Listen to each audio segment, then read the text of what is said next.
ninde washoboraga kumenya ko igihe nk'iki hari igihe kizagera? Uko ni kwisimera, niho ibanga ry'igihe riri. Kenshi nakunze kuvuga ntiy'Imana itaza kubaho, nta kabuza igihe cyari kuba ari cyo Mana yacu, kubera ko igihe gifite ibisubizo umuntu adashobora gusobanukirwa. Aya magambo yumvikana nk'ayo mu filozofe n'aya guverineri wungirije w'intara ya Kivu y'Amajyaruguru Bwana Manzi Willy, ubwo yavugaga uburyo bitangaje kuba leta ya Kongo n'ihuriro rya AFC M23 bashoboye kugera ku bwumvikane bwo guhagarika imirwano no gushaka amahoro y'igihugu cyabo. Mu buryo butunguranye kandi butangaje, yagize ati uyu munsi turabatanga buhamya bukuri kudasanzwe. Kinshasa yicaye ku meza hamwe n'urugaga rwacu. Uyu mwanya ntabwo ari ikimenyetso gusa, ahubwo ni igice cyari cyarabuze kuva kera. Niko yavuze. Mu gihe twese twandikaga inkuru z'uko intambara igiye gukaza umurego kurusha uko byigeze kumera mu burasirazuba bwa Repubulika ya Demokarasi ya Kongo, ibi ni ibyatangajwe mu itangazo rihuriweho n'impande zombi ryashyizwe ahagaragara n'umuvugizi wa AFC M23 Lawrence Kanyuka. Nyuma leta ya Kongo nayo yasohoye iryo tangazo ryemeza ko bahagaritse imirwano kugira ngo ibiganiro by'amahoro bigende neza. Intambara igiye kurangira muri Kongo? Reka tubivugeho. Itangazo ryemeza ihagarikwa ry'imirwano ryabanje gusohorwa na AFC M23 ryagiraga riti mu rwego rwo gushimangira ubwumvikane no kwiyemeza gushaka umuti w'amakimbirane binyuze mu nzira z'amahoro, intumwa za Repubulika ya Demokarasi ya Kongo n'iza AFC M23 zagiranye ibiganiro by'amahoro byabereye muri leta ya Qatar. Nyuma y'ibiganiro byabaye mu buryo bw'ubwumvikane no mu mucyo, impande zombi arizo Repubulika ya Demokarasi ya Kongo na AFC M23 zumvikanye gukorera hamwe mu rwego rwo kugera ku masezerano y'agahenge azatuma habaho ihagarikwa ry'imirwano mu buryo bunoze. Mu bwumvikane busesuye, impande zombi zagaragaje ko ziyemeje guhagarika ibikorwa byose by'ubushyamirane, kwamagana bivuye inyuma imvugo z'urwango no gutera ubwoba, ndetse impande zombi zisabye abaturage bose b'ingeri zose kubaha aya masezerano. Impande zombi zemeranije ko kubahiriza aya masezerano bizafungura inzira y'ibiganiro byubaka bigamije gusubiza amahoro arambye muri Repubulika ya Demokarasi ya Kongo no mu karere. Ibyo biganiro bizibanda ku mpamvu shingiro z'aya makimbirane ndetse n'uburyo bwo kuyahagarika burundu mu bice by'uburasirazuba bwa Kongo. Intumwa za Repubulika ya Demokarasi ya Kongo na AFC M23 biyemeje kubahiriza ibyo bumvikanyeho guhera ku kanya mu gihe cyose ibiganiro bizamara ndetse no kugeza birangiye. Impande zombi zasabye abaturage ba Kongo, abayobozi b'amadini n'itangazamakuru gushyigikira no gukwirakwiza ubutumwa bw'icyizere n'amahoro. Intumwa za Repubulika ya Demokarasi ya Kongo n'iza AFC M23 bashimiye byimazeyo leta ya Qatar ku bushake bwayo budasubirwaho n'umuhati igira mu korohereza ibi biganiro by'amahoro bigamije guteza imbere ibiganiro no kwimakaza ubwumvikane. Ibi nibyo bikubiye muri iri tangazo ryabanje gusorwa na AFC M23, ariko nyuma yaho leta ya Kongo nayo yahise risohora. Ni itangazo rihuriweho ryasomwe kuri televiziyo ya leta ya Repubulika ya Demokarasi ya Kongo nk'uko rimeze neza nta gihindutsemo. Hashingiwe ku makuru aturuka muri Qatar, buri ruhande no kuvuga AFC M23 n'ubutegetsi bwa Repubulika ya Demokarasi ya Kongo rwasabwe gusohora itangazo ry'ubufatanye rigasohorwa nk'uko rimeze hadashyizwemo impinduka n'imwe, usibye gusa kuba buri ruhande rwashyiraho ikirango cyarwo. Ibi bigamije ko ubutumwa bugera ku baturage b'impande zombi mu buryo bwemewe kandi buhuriweho bwubahiriza umwimerere w'amasezerano y'ibiganiro by'amahoro. Hirindwaga kandi ko hakoreshwa amagambo nk'umutwe w'iterabwoba wa M23 n'andi menshi yemezwa ko yagiye ahembera urwango yagiye akoreshwa na Repubulika ya Demokarasi ya Kongo. Ni itangazo ryanasohowe n'ibiro bya Perezida wa Repubulika ya Demokarasi ya Kongo ku rubuga rwabyo rwa X. Nyuma yo gusohoka kw'iri tangazo, Minisitiri w'Ububanyi n'Amahanga n'Ubutwererane w'u Rwanda Ambasaderi Olivier Nduhungirehe yahise yandika ku rubuga rwa X ati iri tangazo rihuriweho hagati ya guverinoma ya Repubulika ya Demokarasi ya Kongo na AFC M23 byagezweho ku bufasha bwa leta ya Qatar n'intambwe ikomeye kandi ishobora no kuba ingenzi cyane mu rugendo rwo gushaka amahoro arambye mu burasirazuba bwa Kongo, cyane cyane niba ibi byiyemejwe bizashyirwa mu bikorwa mu bwizerane n'ubunyangamugayo. yavuze ko uyu murongo mushya w'amahoro muri aka karere ngo nahuye n'izindi ngamba zirimo gushyirwa mu bikorwa muri uku kwezi kwa kane mu mwaka wa 2024 zirimo iz'u Rwanda rurimo kugiramo uruhare mu buryo bwuzuye. Izi gahunda zose zigamije kugarura ituze n'ubwumvikane muri aka karere gahora gafite umwiryane, kandi ziratanga icyizere cy'uko zishobora gutanga umusaruro urambye mu gihe zishyigikiwe n'ibikorwa bifatika, niko yanditse. Ibi by'ubwumvikane bibaye hashize amasaha atari menshi ihuriro AFC M23 bivuze ko ryatengushwe cyane nyuma yaho hafunguwe abatari ku rutonde rwabo ryasabye ko bafungurwa. Amakuru yavuga ko ibiganiro biziguye by'ihuriro AFC M23 n'ubutegetsi bwa Repubulika ya Demokarasi ya Kongo byaberaga muri Qatar ngo byahagaze ku itariki ya 22 y'ukwezi kwa kane muri uyu mwaka bitewe no kudahuza kw'impande zombi. Byavugwa ko imbarutso yo guhagarara kw'ibyo biganiro yabaye Repubulika ya Demokarasi ya Kongo yafunguye abantu batanu batari ku rutonde rwabo AFC M23 yasabaga ko bafungurwa mu rwego rwo kugaragaza ko ubutegetsi bw'iki gihugu bushaka kumvikana. Abo muri AFC M23 bavuga ko abo leta ya Repubulika ya Demokarasi ya Kongo yafunguye ari abakekwagaho gukorana na murumuna wa Corneille Nangaa uyobora iri huriro witwa Christophe Baseyan Nangaa. Baseyan yabaye guverineri w'intara ya Ouele. Gufungurwa ko abantu 700 bari ku rutonde AFC M23 yashyikirije Qatar kwari gushingiye ku kuba iri huriro ryarakuye abarwanyi baryo mu mujyi wa Walikale no mu bindi bice bihana imbibi nayo. Nubwo impamvu ariyo yamenyekanye mbere, byageze ku itariki ya 22 y'uku kwezi leta ya Kongo na AFC M23 batarumvikana ku magambo akwiye kwandikwa muri raporo y'ibiganiro bimaze iminsi bibera muri Qatar. Leta ya Kongo yifuzaga ko muri iyo raporo hakwandikwa ko impande zombi zumvikanye ku ngingo runaka nyuma y'inama yahurije i Doha Perezida Paul Kagame w'u Rwanda na Perezida Felix Tshisekedi wa Repubulika ya Demokarasi ya Kongo ku itariki ya 18 y'ukwezi kwa gatatu. AFC M23 yo yabonye ko kongera amazina y'abakuru b'ibihugu muri iyi raporo ngo byari kugaragaza ko iri huriro rifite aho rihuriye n'amakimbirane amaze igihe kirekire hagati y'u Rwanda na Repubulika ya Demokarasi ya Kongo. Iri huriro ryagaragaje ko ikibazo cyaryo ntaho gihuriye n'u Rwanda, risobanura ko rifite ibyifuzo byaryo kuri leta ya Kongo cyane ko rigizwe n'abanyekongo. Leta ya Kongo kandi yasabaga ko muri iyo raporo hakwandikwa ko yo na AFC M23 bisaba imitwe yitwaje intwaro yose kurambika intwaro hasi, ariko nabyo iri huriro ryarabyanze rikagaragaza ko haba harimo kujijisha. AFC M23 yagaragaje ko n'ubusanzwe ingabo za Kongo ngo zikorana n'imitwe yitwaje intwaro yose yibumbiye mu ihuriro ryitwa Wazalendo, bityo ko bishobora kwitwa ko iyi Wazalendo yasenyutse ariko igikorera muri leta. Ubwo AFC M23 yatangazaga ko igiye gukura abarwanyi mu mujyi wa Walikale, yasabye abatuye umujyi kwishyira kuri gahunda kugira ngo birinde umutekano. Yaburiye ihuriro ry'ingabo za leta ya Kongo ko nirigabaho ibitero izawisubiza. Ingabo za Kongo n'imitwe ya Wazalendo batangiye kugenzura umujyi wa Walikale n'ibindi bice bihana imbibi nawo ubwo AFC M23 yawuvagamo, maze bigamba ko batsinze urugamba bakirukana umwanzi. Kuva ku gicamunsi cyo ku itariki ya 22 y'ukwezi kwa kane, imirwano yarubuye mu gace ka Kibati gaherereye muri teritwari ya Walikale ku muhanda ugana mu bindi bice biri mu mujyi wa Walikale, niko ikinyamakuru igihe.com cyanditse. Umuvugizi w'ibikorwa by'igisirikare cya Repubulika ya Demokarasi ya Kongo muri zone ya gatatu, Major Nestor Mavundisa, yavuze ko abasirikare babo ngo barimo gukomeza ibirindiro mu rwego rwo gukumira AFC M23 mu gihe yagerageza kwisubiza ibice yavuyemo. Ati izi nzozi ntabwo zizaba impamo, ntabwo bizashoboka. Ati bakwiye kumenya ko twafashe ingamba zishoboka zose kugira ngo tuburizemo imigambi y'umwanzi.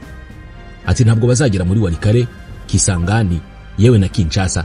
Hari ubwoba ko nyuma y'aho ibiganiro byaberaga muri Qatar bihagaze ngo imirwano yashoboraga gufata indi ntera, ndetse byatekerezwaga ko intambara ikomeye igiye kongera kubura.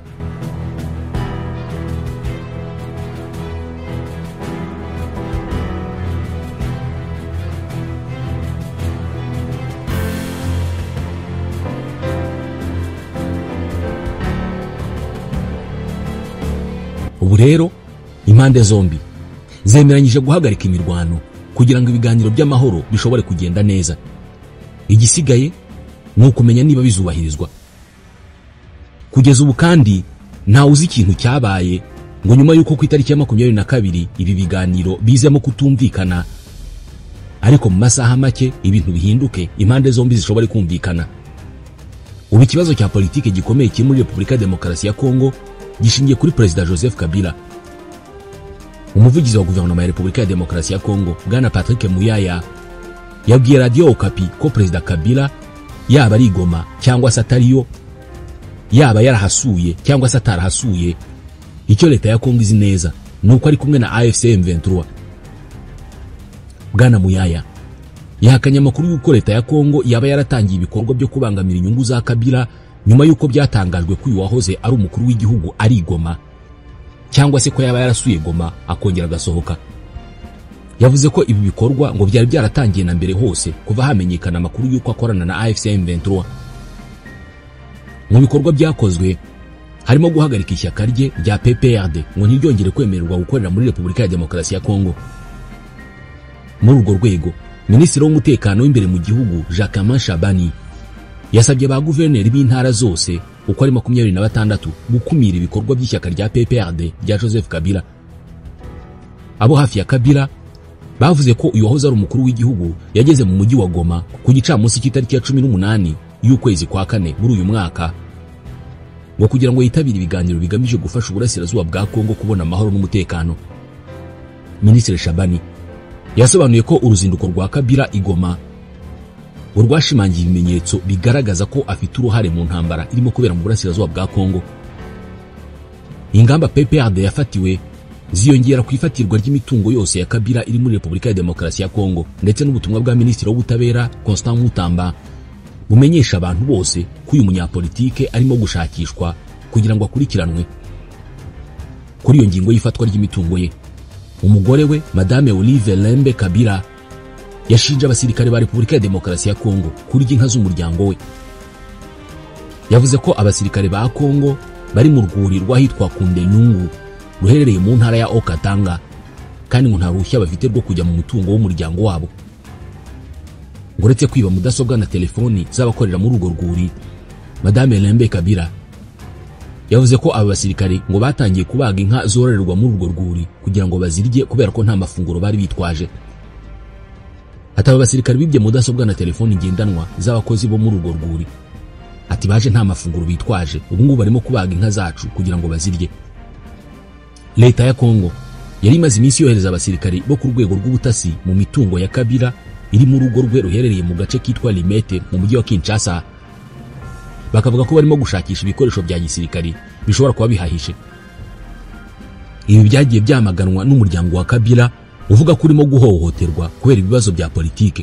Usibye iki kibazo cy'ubwumvikane hagati y'abanyapolitike muri Kongo, ubu ikikurikiyeho ni ukureba niba byemeranijweho hagati ya leta ya Kongo n'umutwe wa M23 byo guhagarika imirwano bigiye kubahirizwa koko.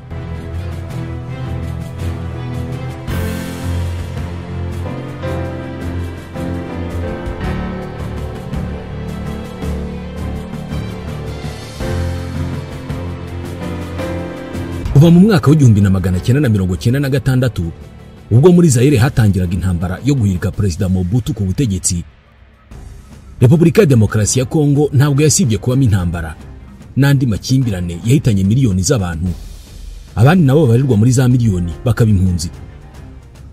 N'ubundi ibirimo kuba muri iki gihugu uyu munsi hari ikindi gihe byabayeho, ariko uyu munsi kubw'impamvu zimwe na zimwe zishobora kubamo no kuba uburyo bw'itumanaho bwarateye imbere cyane, aho imbuga nkoranyambaga zikwirakwiza amakuru ku muvuduko w'urumuri, akaba amakuru arimo ay'ukuri n'ay'ibinyoma. Iyi ntambara irimo kuba muri Kongo irasa n'irimo kugira ingaruka nyinshi kurusha izabanje, nubwo kuri benshi atari ko bimeze. Umuntu uri ku gasongero k'ubutegetsi bwa Repubulika ya Demokarasi ya Kongo, umugaba w'ikirenga w'ingabo za Kongo ni Antoine Felix Tshisekedi Chilombo. Yabaye perezida w'iki gihugu kuva ku itariki ya 24 y'ukwezi kwa mbere mu mwaka wa 2019. Yavutse mu 1963. Mbere yo kuba perezida wa Repubulika ya Demokarasi ya Kongo, nta nshingano nyinshi yakoze muri iki gihugu, irituma bamwe bavuga ko yabaye perezida adafite uburambe buhagije muri politike y'igihugu. Gusa hari inshingano yagiye ahabwa akazanga. Iyi ngingo yo kutagira uburambe buhagije hari abayuririraho bakavuga ko ibibazo biri muri iki gihugu bifitanye isano n'uburambe bwe muri politike ya Repubulika ya Demokarasi ya Kongo. Gusa ibyinshi mu bibazo ahanganye nabyo yarabisanze. Ni uruhe rugendo rwe rwa politike rutuma bamwe bavuga ko uburambe bwe muri politike ya Kongo ndetse n'iy'akarere budahagije? Yavutse ku itariki ya 13 y'ukwa gatandatu mu 1963 avukira mu mujyi wa Leopoldville. Uyu munsi uyu mujyi ni Kinshasa. Mu moko menshi aba muri Repubulika ya Demokarasi ya Kongo, Perezida Tshisekedi ni wo mu bwoko bw'Abaluba. Ntabwo Tshisekedi yigeze agira ubuzima bubi cyangwa se bugoranye kuva akiri muto. Nyina yitwa Marthe Kasalu, ise akaba Etienne Tshisekedi. Etienne Tshisekedi yabaye minisitiri w'intebe wa Zaire mu myaka y'1990.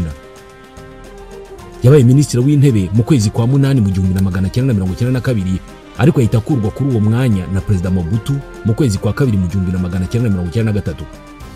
Aza kugaruka kuri uwo mwanya ku itariki ya kabiri y'ukwezi kwa kane mu 1997, aho ku itariki ya 9 y'uko kwezi. Kuri iyi nshuro yayoboye iyi guverinoma ya Zaire iminsi 7 yonyine. Mukanya navuga ko Perezida Tshisekedi yabayeho mu buzima bwiza nk'umwana wabyawe n'umunyapolitiki ukomeye, ariko ubwo se yashingaga ishyaka l'Union pour la démocratie et le progrès social UDPS, ari naryo shyaka rinini kandi rimaze igihe kinini muri Kongo. Mu ntangiriro z'imyaka y'1980 akitandukanya ku mugaragaro na Mobutu, Felix Tshisekedi ntabwo yakomeje amashuri kubera ko yagombaga gusanga se aho yari afungiye mu rugo muri Kasai. Ibi byatumye amashuri yayahagarika. Mu mwaka w'1985 Mobutu yemeye ko we, nyina n'abavandimwe be bava Kasai. Bwana Tshisekedi Felix yahise ajya kuba Buruseli mu Bubiligi. Aha yakoze imirimo itandukanye irimo gutwara za pizza muri restaurant, azikura kuri restaurant zitandukanye azijyana mu ngo z'abantu bazitumije, ndetse yanakoze imirimo itandukanye irimo gukora isuku mu nyubako zimwe na zimwe Buruseli. Nyuma yaho yabaye umunyamuryango ukomeye wa UDPS, rya shyaka rya se, anabereye umuyobozi uyu munsi. Igihe ari mu Bubiligi mu 1991 yagiranye ibibazo n'inzego z'umutekano z'iki gihugu. Ibyaje kuvamo amashusho ari kuri internet agaragaza Bwana Tshisekedi Felix arwana n'abapolisi ku kibuga cy'indege cya Buruseli. Ni ikibuga cya Zaventem. Iki gihe ise Etienne Tshisekedi nawe wabaga mu Bubiligi yaragiye gutega indege ya kompanyi y'Abanyaportugal ngo imukure mu Bubiligi umujyane Kinshasa yitabire mitingi y'ishyaka rye UDPS. Gusa mu buryo yavuze ko atarazi, iki gihe Bwana Etienne Tshisekedi yari mu Bubiligi mu buryo butemewe n'amategeko, kubera ko ngo mu myaka 3 yari ishize yari yarasohorewe impapuro zitegeka ko yirukanwa muri icyo gihugu kubera ikibazo cy'ibyangombwa. Ageze ku kibuga cy'indege nibwo yabwiwe n'abashinzwe umutekano ko nubundi aba mu Bubiligi mu buryo butemewe n'amategeko. Mu gihe yarimo yisobanura, indege ye yaramusize, biramurakaza cyane. Aho ku kibuga cy'indege yaraherekejwe n'abayoboke b'ishyaka rye bagera kuri 50 barimo n'umuhungu we Felix. Bivuze ko ibi byamubayeho byabaye abayoboke b'ishyaka rye bo mu Bubiligi bahari. Babonye ko indege isize Tshisekedi atagishoboye kwitabira mitingi y'ishyaka ryabo i Kinshasa, bararakaye cyane, batangiza imirwano, barwana n'abapolisi, birangira abapolisi 3 bakomeretse ndetse n'abayoboke 2 ba UDPS barimo na Felix Tshisekedi. Kuri internet hari amashusho agaragaza Bwana Felix Tshisekedi afatwa n'abapolisi arimo avirirana. Mu mwaka wa 2008 Felix Tshisekedi yagizwe umunyamabanga wa UDPS ku rwego rw'igihugu, ashinga ububanyi n'amahanga. Mu kwezi kwa 11 mu mwaka wa 2011 yagizwe umudepite mu nteko ishinga amategeko ahagarariye umujyi wa Mbujimayi mu ntara ya Kasai Oriental. Ahangaha niho Felix Tshisekedi yatunguranye cyane kubera ko yanzuye umwanya. Avuga ko atakwemera uwo mwanya w'ubudepite mu gihe ashinja ubutegetsi bwariho bwa Joseph Kabila uburiganya mu matora yaraherutse kuba. Bidatinze nayo leta yamushinja ibirego byo kubura nta mpamvu ku mirimo yari yatorewe, nuko asezerwa nta yindi nteguza. Mu kwezi kwa gatanu mu mwaka wa 2013 nabwo yanze imirimo yari yahawe muri komisiyo y'amatora, avuga ko ashaka kwikomereza ibikorwa bye bya politike, mu gihe umukozi wari we wese w'iyo komisiyo y'amatora abatemerewe gukora ibikorwa bya politike. Mu kwezi kwa 10 mu 2016 Felix Tshisekedi yabaye umunyamabanga mukuru wungirije w'ishyaka rya UDPS. ubwo se Etienne Tshisekedi washinze UDPS yari amaze kwitaba Imana ku itariki ya mbere y'ukwa kabiri mu mwaka wa 2017, Felix Tshisekedi yatorewe kuba umukuru w'ishyaka rya UDPS hari ku itariki ya 31 z'ukwezi kwa gatatu mu mwaka wa 2018. Kuri iyo tariki kandi ni nabwo hemejwe ko Felix Tshisekedi ari nawe ishyaka rya se ryemeje nk'umukandida ugombaga kurihagararira mu matora y'umukuru w'igihugu yabaye ku itariki ya 30 y'ukwezi kwa 12 mu mwaka wa 2018. Ku itariki ya 9 y'ukwezi kwa mbere mu mwaka wa 2019 nibwo Felix Tshisekedi Chilombo, umuhungu wa Etienne Tshisekedi washinze ishyaka rya UDPS, yemejwe nk'umukuru w'igihugu watsinze amatora. Yatsinze abandi bakandida bakomeye bari bahanganiye uwo mwanya barimo Martin Fayulu na Emmanuel Ramazani Shadadi warushyigikiwe na Perezida Joseph Kabila. Kabila yari amaze kuyobora Kongo mu gihe cy'imyaka 18. Ibi ariko byakurikiwe n'amakuru y'uko ngo Felix Tshisekedi yagiye ku butegetsi kubw'amasezerano yagiranye n'uwasimbuye ngo amufashe kugera ku butegetsi adatsinze amatora. Bwana Tshisekedi yaragiye ku nshuro ya mbere ku itariki ya 24 y'ukwa mbere mu 2019. Bwari ubwa mbere habaye ihererekanwa ry'ubutegetsi mu mahoro muri icyo gihugu. Atangira imirimo ye bukeye bwaho ku itariki ya 25 y'ukwa mbere mu 2019. Nyuma yo kuva ku butegetsi, Joseph Kabila yiswe perezida w'icyubahiro kandi abasenateri ubuzima bwe bwose. Akomeza kugira icyicaro cy'icyubahiro cyitwa GLM. Amatora y'abadepite nayo mu turere yabaye mu 2018, hanyuma amatora y'abasenateri aba mu 2019. Muri ayo matora ihuriro ririmo ishyaka rya Kabila, Front Commun pour le Congo FCC, ryegukanye umubare munini w'intebe mu nteko ishinga amategeko mu turere. Benshi batangira kuvuga ko n'ubundi Tshisekedi nta butegetsi afite. Mu ntangiriro z'umwaka wa 2019 byavuzwe ko hari ibiganiro birimo kuba hagati ya Tshisekedi n'ihuriro rya Kabila rya FCC ryari riyoboye inteko ishinga amategeko. Mu mpera z'ukwezi kwa kane, Jeune Afrique yanditse ko Kabila yasabye Tshisekedi guhitamo Albert Yuma, umuyobozi w'ikigo cy'ubucukuzi bw'amabuye y'agaciro, ngo amugire minisitiri w'intebe.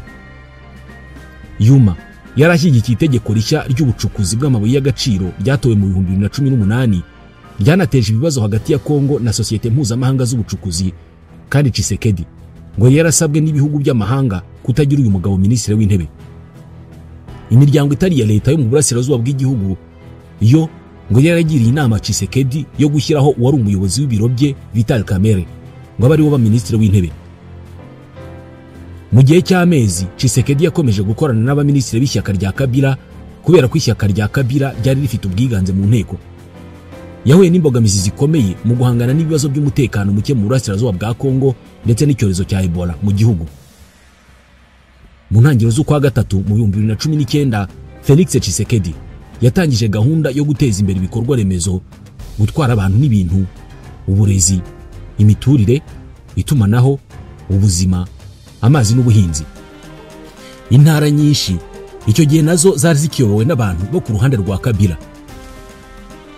Byemezwa ko kugira ngo ashobore gutegeka igihugu atuje kandi afite ububasha bwose nk'umukuru w'igihugu, Perezida Tshisekedi yashoboye kwigizayo abantu bose bari ku ruhande rwa Kabila bava ku butegetsi. Bamwe barafungwa, abandi barirukanwa, ndetse hari n'abapfuye.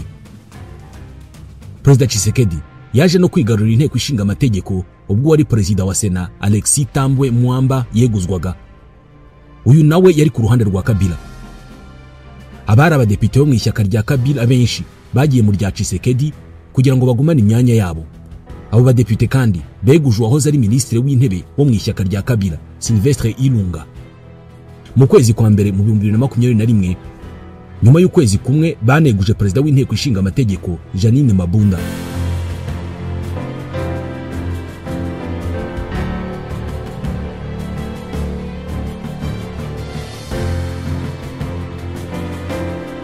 Uyu munsi Perezida Tshisekedi na Kabila ntabwo ari inshuti habe na gato. Nubwo yabashije gukemura iki kibazo cyo kubona ubutegetsi mu buryo bwuzuye, ariko manda ya mbere ya Tshisekedi yabayemo ibibazo bitandukanye. Ubwo yiyamamarizaga kuyobora Kongo mu 2018, yavuze ko icyambere azakora nagera ku butegetsi ari ukurangiza ikibazo cy'umutekano muke mu burasirazuba bwa Kongo. Gusa kuri manda ye ya mbere byarushijeho kuba bibi. Igihugu cyari cyugarijwe n'ibibazo by'umutekano muri Kivu y'Amajyaruguru, birazamuka guhera mu mwaka wa 2021 ubwo umutwe wa M23 wuburaga imirwano mu burengerazuba bw'igihugu mu gace ka Kwamut mu ntara ya Maindombe. Naho hakomeje imvururu zishingiye ku moko hagati y'ubwoko bw'abitwa Yaka n'ubwitwa Teke. Imvururu kandi zakajije umurego muri komine yitwa Maluku mu murwa mukuru Kinshasa. Nko muri Kivu y'Amajyaruguru, imvururu zakwiye mu byabo abaturage babarirwa muri za miliyoni. Imitwe yitwaje intwaro yabaye myinshi, aho habaru urwisaga 250 yavuye ku 130 yari iriho ubwo Tshisekedi yajyaga ku butegetsi. Nubwo M23 ari umwe mu mitwe yashegeshe cyane igisirikare cya leta, raporo zitandukanye zigaragaza ko hari indi mitwe iteye ikibazo kandi ifite abanyapolitike bakomeye bayiri inyuma bayifasha mu gutera ubwoba abaturage. Mu 2019 ubwo Felix Tshisekedi yajyaga ku butegetsi asimbuye Joseph Kabila, benshi bari biteze ko igihugu kigiye kubona umurongo mushya, demokarasi kaganza cyangwa se kazamuka muri icyo gihugu. Gusa siko byagenze. Tshisekedi nubwo yari yatsinze amatora yo mu 2019, raporo zitandukanye zagaragaje ko nta mbaraga za politike yari afite kubera ko ishyaka rye rya UDPS ryari rifite abadepite 32 muri 500 bagize inteko ishinga amategeko. No mu zindi nzego zose, impuzamashyaka ya FCC ya Kabila Joseph niyo yari kwisonga. Ibintu byatumaga Tshisekedi abanza gusa n'uwinginga uruhande rwa Kabila ku mwanzuro wose ukomeye yabaga agiye gufata. Mu 2020 nibwo yahinduye ibintu, yiyegereza amashyaka mato menshi yahoze ku ruhande rwa Kabila ayahuriza mu cyo yise Union Sacrée. Imyanya myinshi yarimo bahoze ari bikomerezwa bya Kabila yashyizwemo abayobozi bashya. Kabila atangira kwigizwayo muri politike ya Kongo, ari nako umubano we na Tshisekedi urushaho kuba mubi. Izi raporo zigaragaza ko ubusanzwe ishyaka rya UDPS rya Tshisekedi rifite ubwiganze n'abayoboke benshi muri Kinshasa na Kasai aho Tshisekedi akomoka. Icyakora nta barishyigikiye benshi rifite mu bindi bice by'igihugu.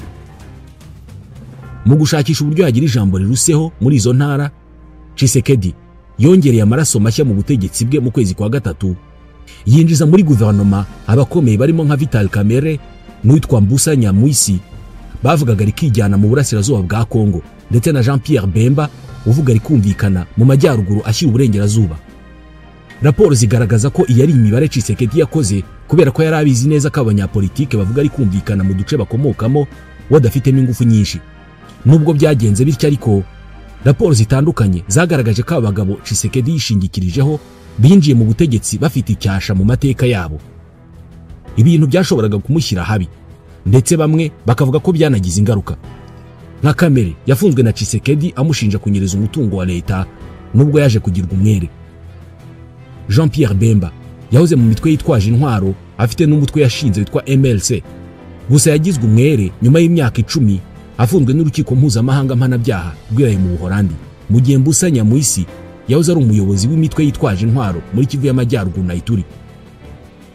Ku itariki ya 24 y'ukwezi kwa mbere mu mwaka wa 2024, Perezida Felix Tshisekedi yarahiriye kuyobora Repubulika ya Demokarasi ya Kongo muri manda ya kabiri.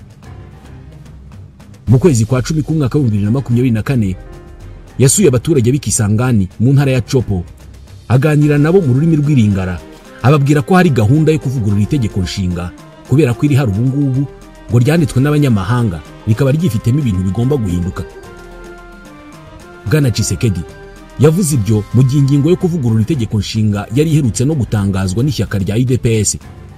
Mu mbwirwaruhame ye yamaze iminota 40 yibanze ku bibazo bireba imibereho myiza y'abaturage, ibibazo by'umutekano muri icyo gihugu cyane cyane mu burasirazuba bwa Kongo, ariko atinda cyane ku bijyanye no kuvugurura itegeko nshinga. Itegeko nshinga Repubulika ya Demokarasi ya Kongo igenderaho muri iki gihe ni iryo mu 2006. Perezida Tshisekedi yemeje ko ingingo zaryo nyinshi zanditswe nabi ndetse ko zigomba kuvugururwa, harimo n'izivuga ku mubare wa manda z'umukuru w'igihugu. Itegeko nshinga rya Kongo rihari ryemerera umukuru w'igihugu kuyobora manda 2 z'imyaka 5 imwe imwe. Perezida Tshisekedi ari muri manda ya kabiri yatangiye mu mwaka wa 2023. Icyo gihe yaragize ati kugira ngo umubare wa manda zigenewe umukuru w'igihugu hinduke ni ngombwa ko mwebwe abaturage mu byemeza. Ati ntabwo ari inshingano ya Perezida wa Repubulika. Itegeko nshinga rihari ubu ntabwo rimeze neza, n'ikimenyimenyi ryandikiwe mu gihugu cy'amahanga. Iki gihe abanyapolitike batandukanye barabyamaganye bavuga ko ashaka guhindura iryo tegeko nshinga kugira ngo abone manda ya gatatu. Yaragize ati guhera mu mwaka utaha nzashyiraho akanama kagizwe n'abantu batandukanye baturuka muri sosiyete yacu batwandikira itegeko nshinga rishya rijyanye n'ukuri kuko ibintu bimeze muri Repubulika ya Demokarasi ya Kongo. Ati kandi rizaba itegeko nshinga ritazongera kudindiza imikorere y'igihugu cyacu. Intambara na M23 yakajije umurego ibingibi byo kuvugurura itegeko nshinga bitaratangira ndetse birasa n'ibyahagaze.